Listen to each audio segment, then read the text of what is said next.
Talbot Lago T150C SS Pourtout 1939. There were 4 Talbot Lago T150C SS's with Pourtout aero coupe bodies made.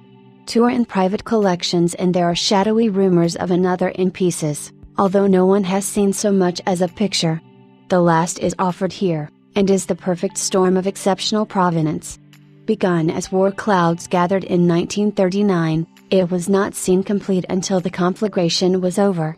It was built to plans drawn by a legendary designer, and assembled by one of France's premier coach builders. After the war, the Talbot was owned by a wealthy gentleman driver who drove it to many victories on the road courses of France. It remains in original condition, showing the makeshift field modifications that racing sometimes demands. The story of this Talbot Lago T150C SS begins with the birth of Antonio Franco Lago in Venice in 1893. The family moved to Bergamo, where Lago's father managed the municipal theater. Lago grew up in a home full of actors, musicians and impresarios and government officials. Young Tony was bright and personable, and as he grew older, he got to know a range of important people, developing friendships with both Mussolini and Pope John IV before they achieved prominence. Lago became disillusioned with fascism early and said so.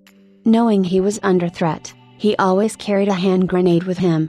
3 black shirts from the fascist youth corps came into a trattoria after him, but shot the owner first. Tony pulled the pin, threw the hand grenade and ran out the back door. When he heard that one of his assailants had died, Lago fled to Paris in 1919. Remarkably, he and Mussolini were still in touch, years later. Picking up engineering degrees along the way, he worked for Pratt & Whitney as far afield as Southern California, before settling in England in the 1920s. Lago's ambition seemed boundless considering his resources, but he was always able to find investors to help realize his dreams. The fact that he had achieved the rank of major in the French army during the war swayed the undecided.